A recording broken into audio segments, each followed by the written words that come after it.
Hello everyone. मैं दीपेन सिंह राजावत एक बार फिर से आप सभी का स्वागत करता हूं हमारे यूट्यूब चैनल माउंटेन एकेडमी में।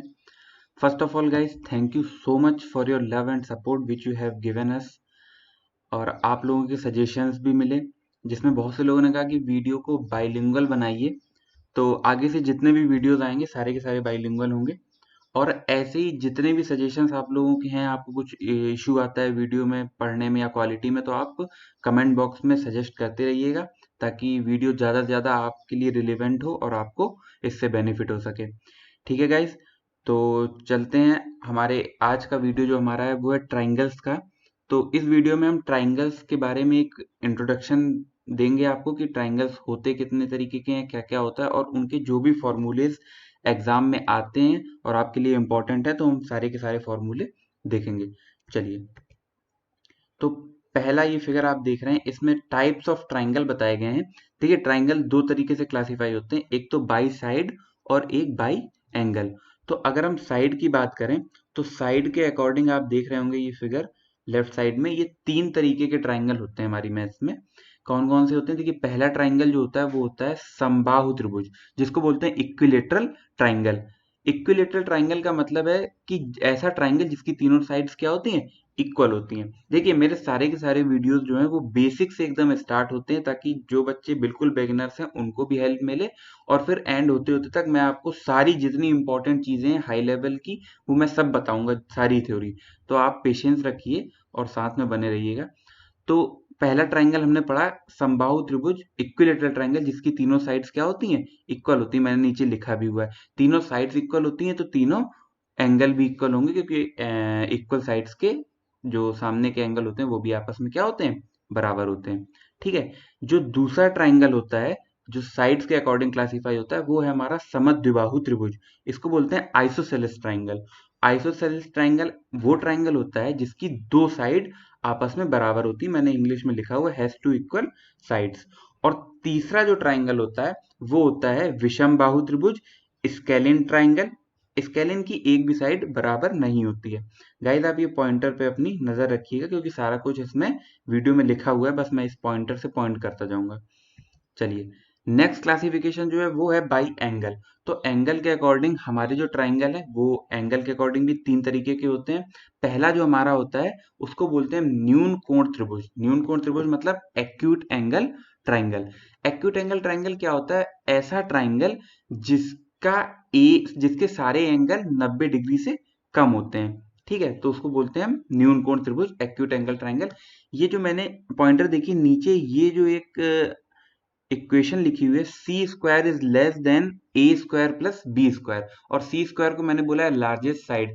ये इक्वेशन बहुत ज्यादा इंपॉर्टेंट है आपके लिए। अगर आपको नंबर ऑफ ट्राइंगल्स निकालने हो किसी क्वेश्चन में, तो हम इसी एंगल का यूज करेंगे। अगर हमसे कहा जाएगा ट्राइंगल न्यून कोण त्रिभुज है, एक्यूट एंगल ट्राइंगल है, अभी मैं आगे क्वेश्चन कराऊंगा नेक्स्ट वीडियो में, तो मैं ये आपको और समझा दूंगा। ठीक है। चलिए, सेकंड नंबर पे है हमारा समकोण त्रिभुज। इसका मतलब right angle triangle. Right angle triangle क्या होता है? जिसका एक एंगल 90 डिग्री का होता है। इसके लिए जो इक्वेशन होती है ये सबको ही पता होगी, इसको पाइथागोरस थ्योरम बोलते हैं। C square equal to A square plus B square. यहाँ पे सी स्क्वायर क्या है? हाइपोटेनस, यानी कि सबसे बड़ी साइड। तो ये इक्वेशन है किसकी? समकोण त्रिभुज की। तीसरा जो त्रिभुज होता है कोण के आधार पर, वो होता है अधिक कोण त्रिभुज। इसको हम बोलते हैं obtuse angle triangle. Obtuse angle triangle क्या होता है? जिसका एक कोण 90 अंश से ज्यादा होता है। जैसे कि आप देख रहे हैं ये सी कोण क्या है? 90 अंश से ज्यादा है। तो इसकी इक्वेशन होती है C square is greater than A square plus B square. तो ये तीनों इक्वेशन आपको याद रखनी है, आगे मैं इनका यूज कराऊंगा। बहुत अच्छा यूज है, एग्जाम्स में इससे रिलेटेड क्वेश्चन आ रहे हैं ट्राइंगल्स काउंट करने वाले। ठीक है, तो चलिए आगे बढ़ते हैं। आइए, पहला त्रिभुज जो मैंने आपको बताया, समबाहु त्रिभुज, जिसके तीनों भुजाएं बराबर होती हैं और तीनों कोण भी बराबर होते हैं। देखिए, समबाहु त्रिभुज के बारे में आपको ये कुछ बातें जो आनी चाहिए, ये फॉर्मूले हैं जो डायरेक्ट यूज होते हैं क्वेश्चंस में। अगर ये कोई समबाहु त्रिभुज दिया है, देखिए ए बी सी, जिसकी भुजा, जिसकी साइड क्या है? ए है। तो अगर किसी समबाहु त्रिभुज की, इक्विलेटरल ट्राइंगल की साइड ए है, तो उसका एरिया मैंने देखिए ये बताया है। एरिया क्या होता है? अंडर रूट 3/4 ए स्क्वायर। देखिए ये चीजें कुछ हैं जो आपको याद ही करनी पड़ेंगी, ऐसा इसकी कोई शॉर्ट ट्रिक भी नहीं है, बस आप याद करिए। मैंने स्लाइड बना दी, आप स्क्रीनशॉट ले सकते हैं, समझ सकते हैं साथ के साथ, और कैसे भी करके आप इनको याद रखिए। ठीक है, तो एरिया होता है √3/4 ए स्क्वायर। अब अगर हम कहें कि समबाहु त्रिभुज में हम इस शीर्ष ए से, पॉइंटर देखिए, शीर्ष ए से, वर्टेक्स ए से सामने वाली साइड पे हमने एक परपेंडिकुलर डाला, ठीक है, जो एम पर काटता है बीसी साइड को। तो देखिए ये जो एम परपेंडिकुलर है, अगर इसकी लेंथ आपसे पूछेगा तो वो होती है, ये देखिए, √3/2 ए। तो ये क्या है, समबाहु त्रिभुज का लंब है, जिसकी लंबाई होती है √3/2 ए। ठीक है, एरिया होता है √3/4 ए स्क्वायर और लंब होता है √3/2 ए। अब देखिए मैंने ये डिनोट किया है नीचे कि ये जो लंब होता है समबाहु त्रिभुज में, ये माध्यिका भी होता है, ये कोण समद्विभाजक भी होता है और ये लंब समद्विभाजक भी होता है। माध्यिका का मतलब मीडियन भी होता है, मीडियन होता है जो अपोजिट साइड के मिड पॉइंट को टच करती है। कोण समद्विभाजक मतलब कि एंगल बाइसेक्टर, मतलब कि जो कोण को दो बराबर भागों में बांटता है। और लंब समद्विभाजक मतलब परपेंडिकुलर बाइसेक्टर, जो कि साइड को दो बराबर भागों में बांटता है। अच्छा, मैंने ऐसा क्यों कहा है कि ये जो लंब होगा ये इन तीनों का काम भी करेगा, क्योंकि समकोण त्रिभुज में दोनों भुजाएं ये बराबर हैं, ए बी और ए सी। तो अगर हम यहाँ से परपेंडिकुलर डालेंगे तो ये परपेंडिकुलर है, ये मीडियन भी होगा, एंगल बाइसेक्टर भी होगा और परपेंडिकुलर बाइसेक्टर भी होगा। इस बात का आपको ध्यान रखना है, एग्जाम में बहुत इसका यूज होता है, इसलिए मैंने अलग से डिनोट भी किया है कि अगर आपसे वो कह देगा कि ये परपेंडिकुलर है तो आपको ये ऑलरेडी पता होना चाहिए कि बीएम और एमसी आपस में बराबर होंगी। क्यों? क्योंकि ये जो परपेंडिकुलर है ये परपेंडिकुलर बाइसेक्टर का काम भी करेगा, मीडियन का काम भी करेगा। तो ये बात आप याद रखना, बहुत इंपॉर्टेंट है। ठीक है, चलिए आगे बढ़ते हैं। अगर हम बात करें अंतः त्रिज्या की, अंतः त्रिज्या क्या होती है? देखिए ये ब्लैक कलर का सर्कल आप देख रहे होंगे, ये मैंने ट्राइंगल के अंदर बनाया है, जो ट्राइंगल को टच कर रहा है, ये है इसका इन सर्कल। और इन सर्कल की जो रेडियस होती है उसको हम बोलते हैं क्या? अंतः त्रिज्या। ठीक है, इन रेडियस। तो इन रेडियस स्मॉल आर है, इसकी वैल्यू जो होती है वो होती है a/2√3। ठीक है, ए क्या होगा? जो आपको इक्विलेटरल ट्राइंगल की साइड दी जाएगी वही ये होगी। तो क्या होती है? a/2√3। और अगर हम बाह्य त्रिज्या की बात करें, ये देखिए मैंने एक बाहर से सर्कल भी बनाया है। बाह्य त्रिज्या जो होती है वो होती है कैपिटल आर, और उसको हम इसका फॉर्मूला होता है a/√3। ये होती है इन रेडियस और ये होती है सरकम रेडियस। ठीक है, अब देखिए इन दोनों में डायरेक्ट रिलेशन भी एग्जाम में पूछा गया, तो मैंने ये आपको बगल में बता दिया। रिलेशन क्या होता है? R is equal to 2 into small r. देखिए वो देखने में भी समझ में आ रहा है, फॉर्मूले में बाई 2 है और इसमें बाई 2 नहीं है, तो ऑब्वियस सी बात है अंतः त्रिज्या बाह्य त्रिज्या की क्या होगी? आधी होगी। इससे आपको फॉर्मूला याद करने में भी आसानी रहेगी। अंतः त्रिज्या छोटी है तो इसमें हम 2 का डिवाइड करेंगे, और बाह्य त्रिज्या बड़ी है तो 2 का डिवाइड करने की जरूरत नहीं है, तो फॉर्मूला ऐसे याद रहेगा। और ये मैंने यहाँ पे परिमाप भी बताया हुआ है। समबाहु त्रिभुज का परिमाप क्या होता है? 3a। एक्चुअली परिमाप पेरीमीटर किसी भी फिगर का वही होता है कि आप जैसे एक पॉइंट से स्टार्ट करें और आप पूरा घूम के और वापस उसी पॉइंट पे आ जाएं, तो जो लेंथ होती है उसको हम क्या बोलते हैं? परिमाप। तो ऐसे आप किसी भी फिगर का परिमाप खुद से ही लिख सकते हैं। चलिए आगे बढ़ते हैं। ये रहा समबाहु त्रिभुज के दो ऐसे क्वेश्चन जो फ्रीक्वेंटली एग्जाम्स में आते रहते हैं, इसलिए मैंने यहाँ डाल दिए क्योंकि मैं पूरा समबाहु त्रिभुज कवर कर रहा हूँ, इक्विलेटरल ट्राइंगल। तो देखिए ये जो ब्लू ट्राइंगल आप देख रहे हैं ये भी इक्विलेटरल ट्राइंगल है, जिसकी साइड क्या है? ए है। तो एग्जाम में क्वेश्चन क्या आता है कि इस इक्विलेटरल ट्राइंगल के अंदर कोई पॉइंट है P, ये देखिए P पॉइंट है, और इस P पॉइंट से इस समबाहु त्रिभुज की तीनों भुजाओं पर लंब डाले गए, ये परपेंडिकुलर डाले गए, P1 P2 और P3। ठीक है, देख रहे हैं आप? तो ऐसा क्वेश्चन आएगा, इतनी लैंग्वेज लिखी होगी, और आपको P1 P2 P3 की या तो लेंथ दे देगा और आपसे ये A पूछेगा, या फिर आपसे ये दो दे देगा, P1 P2 A दे देगा, P3 पूछेगा। तो गाइज इसका फॉर्मूला जो होता है वो होता है P1 plus P2 plus P3 equal to √3/2a। ये फॉर्मूला कब आएगा काम? जब आपको इक्विलेटरल ट्राइंगल के अंदर कोई पॉइंट दिया हो और उस पॉइंट से तीनों साइड्स पे परपेंडिकुलर डाले गए हो, और वो परपेंडिकुलर P1 P2 P3 हो, तो उनका जो साइड के साथ रिलेशन होता है वो P1 plus P2 plus P3 equal to क्या होता है? √3/2a। अच्छा, आपको ये याद करने की जरूरत नहीं, क्योंकि मैंने जो अभी पहले आपको एल्टीट्यूड लंब बताया है समबाहु त्रिभुज का, वो भी यही था √3/2a। तो आप वहीं से याद रख सकते हैं P1 + P2 + P3 क्या होता है, √3/2a। देखिए अब ये नीचे एक रेड कलर से फिगर बना हुआ है, ये भी एक समबाहु त्रिभुज ही है, ठीक है, ABC। इसमें हमने ये लंब डाला है परपेंडिकुलर AM। तो देखिए समबाहु त्रिभुज की जो भुजाएं होती है इक्विलेटरल ट्राइंगल की, उनका परपेंडिकुलर के साथ ये रिलेशन होता है। ये अभी एक एग्जाम में पूछा गया था, इसलिए मैंने डाल दिया। क्या रिलेशन होता है कि सारी भुजाओं के स्क्वायर्स का सम AB² + BC² + AC² equal to क्या होता है, 4 × AM²। AM का मतलब है कि वो परपेंडिकुलर, ये जो दिया हुआ है। तो ये रिलेशन आपसे डायरेक्ट पूछ सकता है।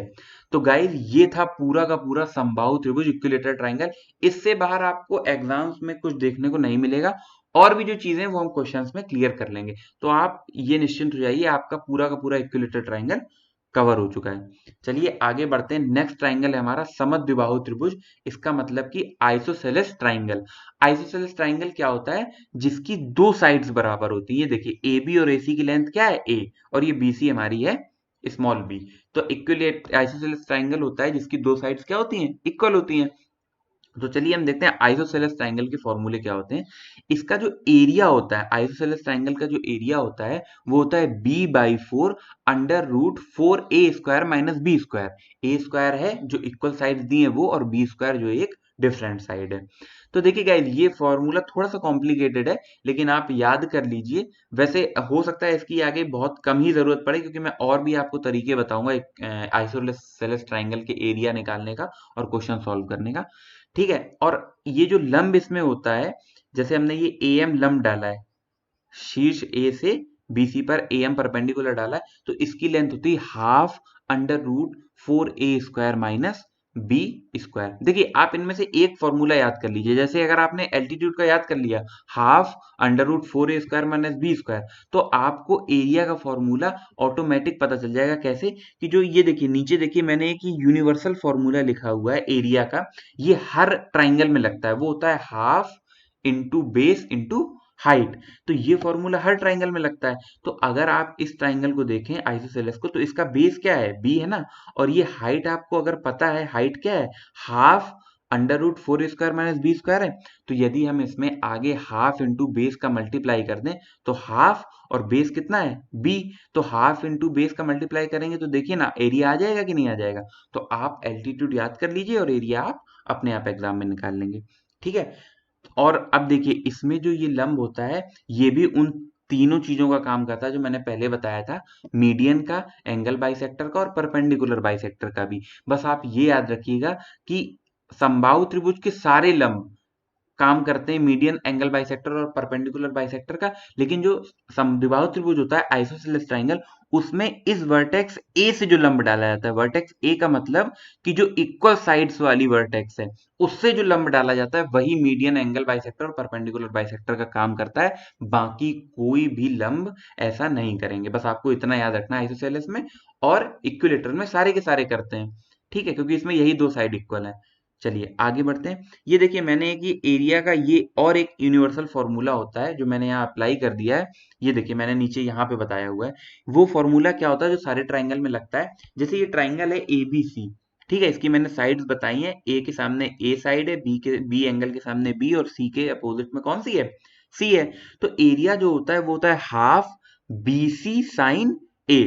मतलब कि ये साइड B और C और इनके बीच के एंगल का, A एंगल का क्या, साइन, ½ BC sin A।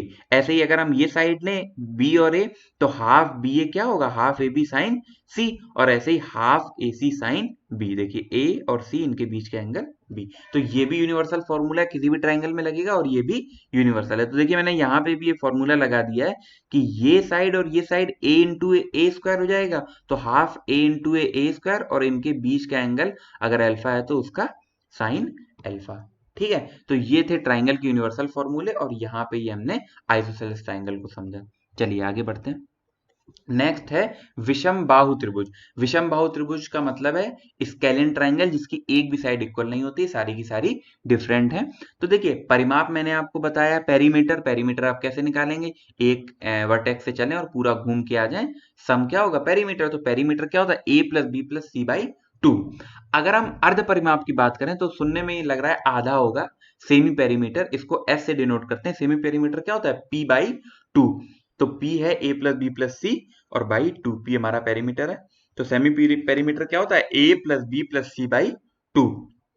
अगर हम एरिया की बात करें, देखिए स्केलिन ट्राइंगल का अगर आपको हाइट और बेस पता है तो पहले मैंने आपको एरिया बता निकालने का तरीका बता दिया है, हाफ बेस इंटू हाइट। या फिर एंगल पता है तो half A B sine C, half A C sine A, जो भी लगेगा बीच का एंगल आप कर लेंगे। लेकिन अगर केवल साइड्स पता है तो एक ये हीरोज फॉर्मूला होता है, under root S, S minus A, S minus B, S minus C. तो इससे भी आप एरिया निकाल सकते हैं, इसको हीरोज फॉर्मूला बोलते हैं। ठीक है, अब देखिए कैपिटल आर मैंने क्या बताया था? सरकम रेडियस है बाह्य त्रिज्या। तो स्केलिन की अगर आपको सरकम रेडियस निकालनी है बाह्य त्रिज्या तो फॉर्मूला होता है a B C upon 4 delta. Delta मतलब कि इसका एरिया। ठीक है, ए बी सी साइड है अपॉन 4 डेल्टा है मतलब कि एरिया। तो आप ऐसे सरकम रेडियस निकाल सकते हैं। सरकम रेडियस के और भी फॉर्मूले हैं, मैं पहले आगे जब आपको साइन रूल पढ़ाऊंगा तो मैं वहां भी बताऊंगा सरकम रेडियस का एक फॉर्मूला। अभी आप यही वाला समझिए। नीचे लिखी हुई है इन रेडियस स्मॉल आर अंतः त्रिज्या, तो इसका फॉर्मूला होता है डेल्टा बाई एस। डेल्टा होता है त्रिभुज का क्षेत्रफल और एस अर्ध परिमाप सेमी पेरीमीटर। तो ये स्केलिन ट्राइंगल के लिए जो फॉर्मूले हैं जो आपको पता होने चाहिए। नेक्स्ट हम आएंगे most important and my favourite, मुझे ये बहुत पसंद है ट्राइंगल, समकोण त्रिभुज। और इसको हम बहुत ही डिटेल के साथ पढ़ेंगे क्योंकि इससे क्वेश्चन बनने के चांसेस 100% है। थोड़ा सा यहाँ पे बहुत ज्यादा कुछ लिखा हुआ है बट आप समझते रहिएगा, आपको समझ में सब कुछ आएगा। ठीक है, चलिए ये एक समकोण त्रिभुज दिया हुआ है ए बी और सी। ठीक है, इस समकोण त्रिभुज में ये ए सी लंब है परपेंडिकुलर, बी क्या है? आधार, और ये बी सी क्या है? कर्ण यानी कि हाइपोटेनस है। ठीक है, तो देखिए हम सबसे पहले अगर एरिया की बात करें तो एरिया हम आपको बता चुके हैं, हाफ पी इंटू बी, मतलब कि वही लंब गुणे आधार होता है। तो लंब यहाँ पर क्या है? परपेंडिकुलर ये है और बेस ये है, तो मैंने उसको पी इंटू बी लिख दिया। एरिया में कोई दिक्कत नहीं है। अब हम आते हैं मोस्ट इंपॉर्टेंट बाह्य त्रिज्या, इसका मतलब कि सरकम रेडियस। देखिए इसकी जो सरकम रेडियस होती है वो h बाई 2 होती है। h मतलब हाइपोटेनस, कर्ण, कर्ण का आधा होता है। तो बाह्य त्रिज्या कर्ण की आधी होती है। इसका मतलब कि ये जो O बिंदु आप देख रहे हैं, पॉइंटर देखिए, ये इसका क्या है? सरकम सेंटर है, सरकम सेंटर है। और ये कहाँ पे होगा? कर्ण के मध्य बिंदु पर तो ही होगा, तभी तो कर्ण की आधी हो पाएगी त्रिज्या, क्योंकि सर्कल ये जाएगा तीनों वर्टेक्स से होता हुआ, शीट से होता हुआ ऐसा जाएगा। तो ये जो लेंथ होती है, मैंने आपको लास्ट वीडियो में बताया था कि सेंटर से वर्टेक्स को मिलाए तो यही तो रेडियस होती है। तो ये सरकम रेडियस क्या है? ओ सी मतलब कि आर, और ये एच की आधी है, इसका मतलब ओ क्या है? एच का मिड पॉइंट है। तो मैं आपको एक बहुत इंपॉर्टेंट बात बताना चाहता हूं कि अगर हम इस ओ को यहाँ पे वर्टेक्स ए से मिलाएंगे तो ये भी क्या होगी? रेडियस होगी, क्योंकि ये देखिए ये यहाँ सरकमफेरेंस पे मिलेगा परिधि पर जाके। तो ये भी क्या है? सरकम रेडियस। तो देखिए ओ ए सरकम रेडियस है, और ये मैंने बगल में अलग से ये रेड लाइन बनाई है ए एम। ये क्या है? ये कर्ण पर लंब डाला गया है शीर्ष ए से। कर्ण पर, ये कर्ण है ना बीसी, इस पर लंब डाला गया है परपेंडिकुलर, ये रेड कलर से है ए एम। तो देखिए गाइस, ये रही आपकी एओ, ये है बाह्य त्रिज्या सरकम रेडियस, और ये एम है लंब। ये दोनों ही अलग अलग सीवियन है। सीवियन का मतलब है कि शीर्ष से सामने वाली भुजा पर हम कोई भी लाइन खींचते हैं उसको हम सीवियन बोलते हैं। तो ये देखिए दोनों ही अलग हैं, इनमें आप कंफ्यूज मत होइएगा, पेपर में बहुत कंफ्यूजन होता है इसमें। जो मिड पॉइंट पे मिलती है जाके, मैं बार बार रिपीट कर रहा हूँ, जो मिड पॉइंट पे मिलता है जाके, ये हमारा होता है क्या? ये होती है सरकम रेडियस, क्योंकि ये क्या है? हमने बताया कि हाइपोटेनस की आधी होती है, और जो लंब डाला जाता है वो अलग होता है। तो आर होती है एच बाई 2, और ये जो लंब होता है, ये देखिए नीचे मैंने अलग से फॉर्मूला भी लिख दिया। अगर लंब की बात करेगा तो उसका फॉर्मूला क्या होता है? P into b by h. P मतलब परपेंडिकुलर, बी मतलब बेस, एच मतलब हाइपोटेनस। ठीक है, तो ये फॉर्मूला होता है लंब का, लंब अलग है, और ये जो सरकम रेडियस होती है मिड पॉइंट पे मिलती है वो होती है एच बाई 2। ठीक है, एक्चुअली ये जो लंब होता है, ये देखिए बगल में यहाँ पे, ये लंब का परपेंडिकुलर और बेस के साथ ये रिलेशन होता है 1/L² equal to 1/P² plus 1/B²। Exams में ये भी पूछ लेता है, तो आपको ये भी पता होना चाहिए कि समकोण त्रिभुज में कर्ण पर, हाइपोटेनस पर जो लंब डाला जाता है उसका बेस और परपेंडिकुलर के साथ क्या रिलेशन होता है। इसी को हम सॉल्व करते हैं, एलसीएम लेंगे, P² प्लस B², ये आ गया, इसको हम H² लिख देंगे। कैसे? पाइथागोरस थ्योरम से, यही होती है पाइथागोरस थ्योरम। और उसके बाद जब हम इसको रिवर्स करके और रूट लेंगे तो एल की वैल्यू आती है P into b by h, जो कि मैंने यहाँ पे बगल में लिखी हुई है। तो ये एक तरीके से इसका प्रूफ है। और ये रिलेशन आपको पता होना चाहिए, और मोस्ट इंपॉर्टेंट आपको आर और एल में डिफरेंस पता होना चाहिए, जो कि मैंने बता दिया। आई होप आपको समझ में आ गया होगा। अब आ जाते हैं अंतः त्रिज्या पे। अंतः त्रिज्या का फॉर्मूला बहुत ही कॉम्प्लिकेटेड है, P plus b minus h by two. याद करने का तरीका मैंने कैसे इसको याद किया है, देखिए H सबसे बड़ी साइड है ना, और हमारी सोसाइटी में भी यही होता है कि जो सबसे बड़ा आदमी होता है उसको मोस्टली लोग इग्नोर ही करते हैं, बाइकआउट करते हैं, या फिर वो लोगों को कर देता है बाइकआउट। तो देखिए H ना साइड में रख दो आप, सबसे बड़ा है, P प्लस बी साथ में रहेंगे, और पूरी ट्रिग्नोमेट्री में ही सॉरी पूरी ज्योमेट्री में ही साथ में रहते हैं, ट्रिग्नोमेट्री में भी साथ में ही रहते हैं। तो P plus b minus h by two, ऐसे आप इसको याद कर सकते हो। ठीक है। अच्छा देखिए, ये मैंने आपसे कहा कि R और L अलग अलग होंगे, लेकिन एक कंडीशन है जिसमें R और L सेम होंगे, और वो आपको समझ में भी आ जाएगी, मैं पहले एक्सप्लेन कर चुका हूं। अगर दिया हुआ क्वेश्चन में कि AB बराबर AC है, देखिए ये जो AB आधार है और ये AC लंब, ये दोनों अगर आपको इक्वल दे देगा, तो अगर यार ये इक्वल दोनों हो जाएंगे तो देखिए ये समकोण त्रिभुज जो है इक्विलेटरल ट्राइंगल, ये बन जाएगा समद्विबाहु समकोण त्रिभुज। इसका मतलब कि आइसोसेलेस इक्विलेटरल ट्राइंगल, जिसकी दो साइड बराबर हैं। तो मैंने अभी आपको बताया था कि आइसोसेलेस ट्राइंगल में जब आप परपेंडिकुलर डालोगे तो वो किसका किसका काम करेगा, मीडियन का भी करेगा, और एंगल बाइसेक्टर का भी, और परपेंडिकुलर बाइसेक्टर का भी। तो अगर ऐसा ट्राइंगल दिया हुआ है तो लंब और ये मीडियन तो हुई, एओ अगर मिड पॉइंट पे मिल रही है जाके तो ये मीडियन तो है। तो अगर याद रखिएगा एग्जाम में AB बराबर AC दिया हुआ या फिर लिखा हुआ है कि ABC समद्विबाहु समकोण त्रिभुज है, तो फिर AO और AB एक ही लाइन होंगी, वहां पर सर्कम रेडियस और परपेंडिकुलर एक ही होगा, सिर्फ इस कंडीशन में। ठीक है। तो आई होप आपको ये सारा कुछ समझ में आ गया होगा। बहुत ही अच्छी अच्छी चीजें हैं जो आपको क्वेश्चंस में हेल्प करेंगी। चलिए आगे बढ़ते हैं। यहाँ पे मैंने एक रिलेशन बताया है सर्कम रेडियस और इन रेडियस में। मैंने इक्विलेटरल की भी सर्कम रेडियस इन रेडियस में रिलेशन बताया था, और यहाँ पर इक्विलेटरल के बाद समकोण त्रिभुज राइट एंगल ट्राइंगल की भी आपको इन रेडियस सर्कम रेडियस में रिलेशन पता होना चाहिए, जो कि है R plus R equal to half P plus B. ठीक है। याद करने के लिए बहुत ही आसान है, जैसे एरिया का फॉर्मूला आपको पता है हाफ P इंटू बी, तो इस रिलेशन में हाफ P प्लस बी लिखना है, बस इतना सा डिफरेंस है, आपको याद रहेगा। तो रिलेशन क्या है, R प्लस आर क्या है, हाफ P प्लस बी। ये भी डायरेक्ट एग्जाम में पूछा गया है। चलिए आगे बढ़ते हैं। अब ये इक्विलेटरल ट्राइंगल से जुड़ी बहुत ही इंपॉर्टेंट चीजें हैं कुछ, जो हम यहाँ पर समझेंगे। देखिए क्या है कि जैसे ABC एक इक्विलेटरल ट्राइंगल है, सम ओ सॉरी ABC एक राइट एंगल ट्राइंगल है, मैं इक्विलेटर बोल गया, सॉरी। समकोण त्रिभुज है, समकोण त्रिभुज में वर्टेक्स बी से एक ये लंब डाला गया है M, जो AC को M पर मिलता है। देखिए BM क्या है, परपेंडिकुलर है। तो आपको ये कुछ रिलेशन याद रखने हैं जो डायरेक्ट भी एग्जाम में पूछे जा सकते हैं, और इन पे क्वेश्चंस भी आ सकते हैं कि आपको एक साइड दे, दो साइड दे देगा और एक आपसे पूछ लेगा। तो देखिए रिलेशन क्या है, AB square equal to AM into AC। देखिए AB square is equal to AM into AC। ठीक है। BC square equal to CM into AC। तो BC स्क्वायर, अब जब BC लेंगे तो BC के पास वाला सेगमेंट लेंगे CM, और फिर ये पूरा AC। ये याद करने का तरीका है। ठीक है। जब AB लिया था तो हमने उसके पास वाला सेगमेंट लिया था AM, और उसका मल्टीप्लाई AC से किया था। ऐसे ही जब BC लिया है तो CM इंटू AC। ठीक है। उसके बाद ये BM square is equal to AM into CM। ठीक है। तो ये तीन फॉर्मूले हैं, या फॉर्मूले बोले या फिर आप थ्योरम बोले, ये आपको याद होनी चाहिए, इससे डायरेक्ट क्वेश्चन आ जाता है। आप प्रूफ करना चाहें तो प्रूफिंग में क्या है कि पाइथागोरस थ्योरम लगा के आप ये खुद ही प्रूफ कर सकते हैं, लेकिन एग्जाम में टाइम नहीं होता, तो आपको ये पहले से ही पता होना चाहिए। ठीक है गाइस, बहुत इंपॉर्टेंट फॉर्मूले हैं ये, इन पे फ्रीक्वेंटली क्वेश्चन आते ही आते हैं। ठीक है। तो आप ये याद कर लीजिएगा। आइए दूसरा फिगर देखते हैं। ये भी एक राइट एंगल ट्राइंगल है, ABC समकोण त्रिभुज। इसमें देखिए क्या है, इसमें मैंने ए पॉइंट से ये एक लाइन खींची है CBN, ये मीडियन है एक्चुअली। M क्या है, मिड पॉइंट है, BC का मिड पॉइंट है, और C से अगर हम ऐसे एक मीडियन खींचे जो N पर काटती है AB को, तो N भी क्या है, मिड पॉइंट।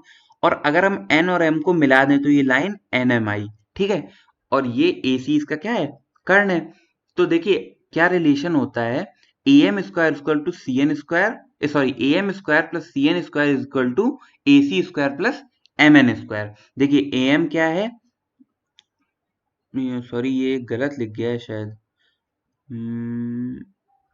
हाँ नो नो, ए एम ये मीडियन है, A M square plus C N square, ये देखिए दोनों median is equal to N M square, ये एन एम है, N M square plus A C square. ठीक है, तो ये रिलेशन आपको याद रखना है, ये भी एग्जाम में आया हुआ है। और एक बात और याद रखिए, देखिए अगर एम एन, एम और एन को मैं मिड पॉइंट बोल रहा हूं, तो अगर हम इसको मिलाएंगे तो ये जो एम एन होगी ये ए सी की क्या होगी, आधी होगी। ये थेल्स थ्योरम है, मैं आपको आगे अभी समझाऊंगा कैसे होता है ये। अभी आप इतना समझ लीजिए कि एम एन ए सी की आधी होगी, तो M N equal to A C by two. तो जब हम एम एन की जगह यहाँ पर ए सी को रख देंगे तो ए सी स्क्वायर बाई फोर आ जाएगा, और सॉल्व करने पे एक और रिलेशन आएगा कि A M square plus C N square equal to five by four A C square. देखिए ये रिलेशन तभी आएगा जब एन और एम क्या होंगे, मिड पॉइंट होंगे। ठीक, और अगर हम ये ब्लू वाली लाइन देखें बीओ, तो ये मीडियन है जो किस पे डाली गई है, हाइपोटेनस कर्ण पर डाली गई है। तो तीनों मीडियंस के बीच में जो रिलेशन होता है वो A M square plus C N square equal to five B O square. ये फाइव हम किसके साथ लिखेंगे, फाइव हम लिखेंगे इस मीडियन के साथ जो कर्ण पर डाली गई है। ठीक है, तो आई होप गाइज ये दोनों ही फॉर्मूले, दोनों ही फिगर आपको बहुत अच्छे से समझ में आ गए होंगे। मैं एक बात और बताना चाहता हूँ कि ये जो एन और एम है ये कोई रैंडम पॉइंट भी हो सकते हैं, जरूरी नहीं है मिड पॉइंट ही हो, तो भी ये चीज, ये वाली थ्योरम फॉलो होगी। लेकिन ये नीचे की ये दोनों चीजें नहीं फॉलो होंगी, इसीलिए मैंने मीडियन बोल के इनको बताया है। अगर ये नॉर्मल पॉइंट भी होंगे तो भी ये वाला फॉर्मूला लगा सकते हो आप, लेकिन मीडियन होगी तो ये वाला लगा सकते हो, अदरवाइज केवल ये ऊपर वाला। ठीक है, चलिए नेक्स्ट, सिमिलरिटी ऑफ ट्राइंगल, त्रिभुजों की समरूपता। देखिए गाइस ये बहुत इंपॉर्टेंट चीज है, आती होगी बहुत लोगों को, लेकिन फिर भी मैं बता दूं अगर किसी को नहीं आती है। देखिए ये दो ट्राइंगल आप देख रहे हैं, स्काई ब्लू और ये पर्पल कलर से बने हुए हैं, दोनों ट्राइंगल देख के आपको समझ में आ रहा होगा कि ये समरूप है। समरूप का मतलब है कि ये देखने में एक से हैं, लेकिन इनका साइज डिफर कर रहा है। देखने में क्यों एक से हैं, क्योंकि इनके सारे एंगल बराबर हैं। देखिए ये एंगल अल्फा, इसका बीटा, इसका भी एंगल बीटा, इसका गामा और इसका ये गामा। तो जब किसी ट्राइंगल के तीनों एंगल, किन्हीं दो ट्राइंगल के तीनों एंगल आपस में बराबर होते हैं तो वो समरूप त्रिभुज कहलाते हैं। तो समरूप त्रिभुज आप प्रूफ जब करोगे क्वेश्चन में, तो आपको तीनों एंगल नहीं इक्वल प्रूफ करने होते हैं, सिर्फ दो एंगल आप इक्वल कर दो, तीसरा ऑटोमेटिक इक्वल हो जाता है, क्योंकि 180 डिग्री सम होता है तीनों का, ट्राइंगल के तीनों एंगल्स का। तो आपको एग्जाम में सिर्फ दो एंगल इक्वल प्रूफ करने होंगे, इक्वल दिखाने होंगे, और ऑटोमेटिक दोनों ट्राइंगल क्या हो जाएंगे, सिमिलर हो जाएंगे, समरूप हो जाएंगे। तो जब भी दो ट्राइंगल जैसे एबीसी और डीएफ समरूप हो गए, तो जब भी दो ट्राइंगल समरूप हो जाते हैं तो उनकी भुजाओं का अनुपात, साइड का रेशियो, देखिए A B upon D equal to B C upon E F equal to C A upon F D. देखिए भुजाओं का, और भुजाएं भी आपको लेते टाइम याद रखना है कि जो एंगल इक्वल है उसके सामने की साइड लेनी, जैसे अल्फा और अल्फा बराबर है तो सामने क्या है, बी सी और ई एफ। तो देखिए रेशियो में मैंने बी सी और ई एफ लिखा हुआ है, ऐसे ही ये दोनों रेशियो भी लिखे हुए हैं। तो इक्वल एंगल के सामने वाली साइड का रेशियो लेना है, तो साइड्स का रेशियो बराबर हो जाता है। और आगे बढ़िए, दोनों पेरीमीटर, दोनों ट्राइंगल के पेरीमीटर्स, परिमाप का रेशियो बराबर हो जाता है। माध्यिका, मीडियन का अनुपात बराबर हो जाता है। एल्टीट्यूड मतलब लंब का, दोनों ट्राइंगल के लंब का रेशियो बराबर हो जाता है। और दोनों ही ट्राइंगल के बाइसेक्टर का रेशियो बराबर हो जाता है। तो इतनी चीजों का रेशियो आप बराबर करके और क्वेश्चन सॉल्व कर सकते हैं। फिर देखिए मैंने ये ब्रैकेट लगा के और ये स्क्वायर लिख दिया है। इस स्क्वायर का मतलब ये है कि अगर ये अंदर जो जितने भी फिगर ये लिखा हुआ है, ये क्या है, ये सारे की सारी वन डायमेंशनल चीजें हैं।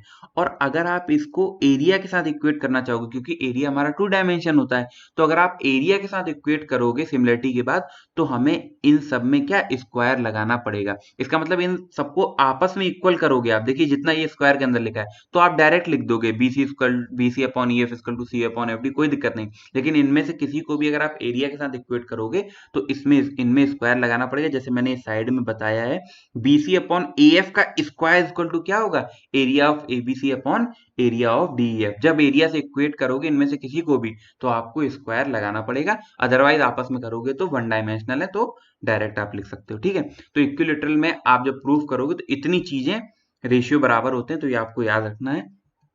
चलिए आगे बढ़ते हैं। ये सिमिलरिटी की दो और कंडीशन है जो आपको याद रखनी है। पहली कंडीशन क्या है, देखिए ये ब्लू ट्राइंगल है ए बी सी, ठीक है। इस ट्राइंगल में ये जो डीई लाइन है ये बीसी के क्या है, पैरेलल है। क्वेश्चन में दिया होगा डी पैरेलल बीसी, तो जैसे ही ये दिया होगा तो एडीई और एबीसी, एडीई मतलब ये ऊपर वाला ट्राइंगल और एबीसी मतलब ये नीचे वाला ट्राइंगल, बड़ा वाला ट्राइंगल, ये आपस में क्या हो जाएंगे, सिमिलर हो जाएंगे, समरूप हो जाएंगे। देखिए कैसे हो जाएंगे कि ये अल्फा और ये अल्फा आपस में बराबर होगा, क्यों, क्योंकि डीई बीसी पैरेलल है। किसी समांतर रेखा को जब एक तिर्यक रेखा ट्रांसवर्स लाइन काटती है, देखिए तिर्यक रेखा काटती है, तो ये होते हैं संगत कोण।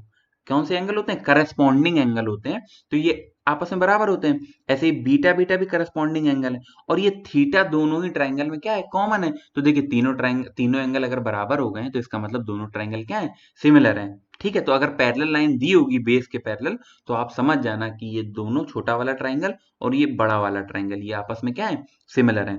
अच्छा ये बगल में देखिए एक कंडीशन और बनती है कि अगर आपसे कह देगा मिड पॉइंट्स को मिला दिया गया है, जैसे ये ए बी और ए सी के एम और एन मिड पॉइंट है, और एम और एन को मिला दिया है, तो देखिए अगर एम एन को मिला दिया है तो भी ए एम एन और ये बड़ा वाला ए बी सी ये भी सिमिलर हो जाएंगे, क्योंकि जब आप ऐसे मिड पॉइंट्स को मिलाते हैं तो जो लाइन मिलती है ना वो बेस के क्या होती है, पैरेलल होती है। ये बात आपको याद रखना है कि दो साइड्स के मिड पॉइंट को मिलाने से जो लाइन मिलती है वो क्या होती है, पैरेलल होती है, ठीक है। और अगर एक मिड पॉइंट से पैरेलल लाइन खींचेंगे तो वो भी सामने वाली साइड के मिड पॉइंट पे मिलती है जाके, ये वाइस वर्सा हो जाएगा, ठीक है।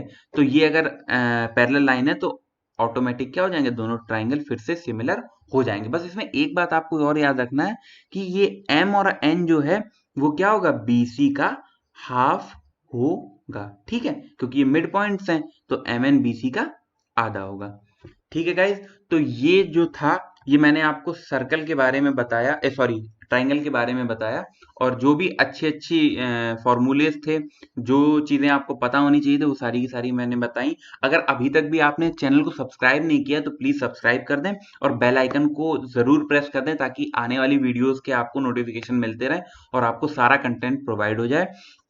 और thank you so much guys.